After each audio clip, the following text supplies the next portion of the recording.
ఆధ్యాత్మికమైన ఆహ్లాదకరమైన ఇలా ప్రతి ఒక్క మూడ్కు కావాల్సిన కరెక్ట్ డెస్టినేషన్ ఉండే ప్రాంతం తెలంగాణ. కానీ ఏటా టూరిస్టుల సంఖ్య పెరుగుతున్నా పర్యాటక శాఖ నుంచి రాష్ట్ర ఖజానాకు ఆశించిన ఆదాయం మాత్రం రావడం లేదు. ఇంతకీ ఇందులో మతలబేంటి? దీనికి గత బీఆర్ఎస్ సర్కార్కు ఉన్న లింక్ ఏంటి?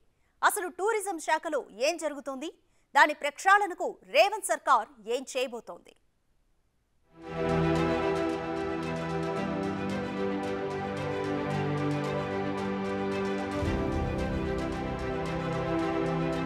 తెలంగాణకు పర్యాటకులు భారీగా వస్తుంటారు. దర్శనీయ ప్రదేశాలకు తెలంగాణ ఎంతో ప్రత్యేకమైంది. అయితే ఆ స్థాయిలో టూరిజం అభివృద్ధి చేయడంలో గత ప్రభుత్వం సరైన చర్యలు తీసుకోలేదనే వాదన వినిపిస్తోంది. బీఆర్ఎస్ పాలనా తీరుతో ప్రధాన రంగాలు మొత్తం ఇప్పటికే అస్తవ్యస్తంగా మారిన పరిస్థితి కనిపిస్తోంది.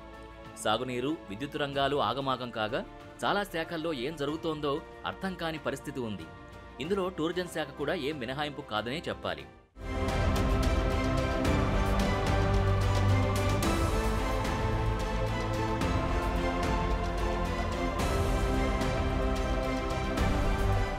దర్శనీయ ప్రదేశాలకు పేరుగాంచిన తెలంగాణకు పర్యాటకులు భారీగా వస్తుంటారు.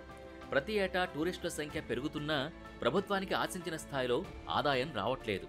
అయితే ప్రభుత్వానికి ఆదాయాన్ని సమకూర్చే టూరిజం శాఖకు చెందిన హోటల్స్ని ప్రైవేట్ వ్యక్తులకు అప్పగించడం వల్లే ప్రభుత్వం భారీగా ఆదాయాన్ని కోల్పోతోందనే ఆరోపణలు వినిపిస్తున్నాయి.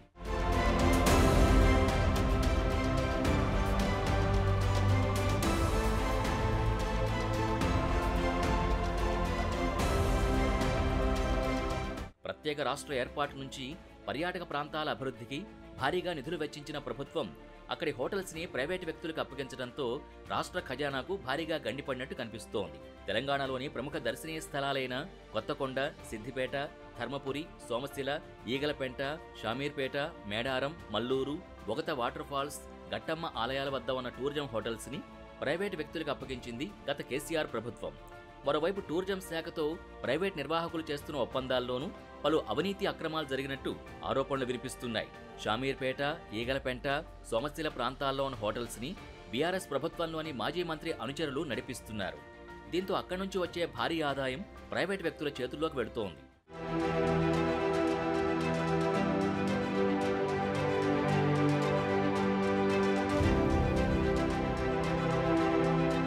పర్యాటక శాఖలోనూ పరిస్థితి అస్తవ్యస్తంగా మారిన సంకేతాలు కనిపిస్తున్నాయి. టూరిజం శాఖ ఎండీగా ఉన్న మనోహర్ రావుపై సైతం పలు ఆరోపణలున్నాయి. ఎన్నికల మరుసటి రోజే పర్యాటక శాఖ కార్యాలయంలో ఫైల్స్ తగలబడ్డం పలు అనుమానాలు రేకెత్తిస్తున్నాయి. ఇష్టారీతిన కింది స్థాయి సిబ్బంది పోస్టింగులు, ప్రమోషన్లు జరిగాయని ఆరోపణలు సైతం ఉన్నాయి.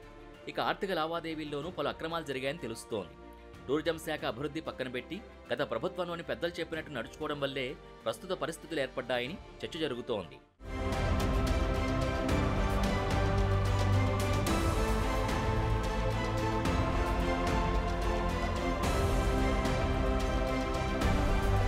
ప్రభుత్వానికి ఆదాయాన్నిచ్చే కీలక శాఖకు ఎండీగా ఐఏఎస్ అధికారులను నియమించకుండా తమ సామాజిక వర్గానికి చెందిన వ్యక్తినే నియమించి ఇష్టారీతిన అగ్రిమెంట్లు చేసుకున్నారన్న ఆరోపణలున్నాయి.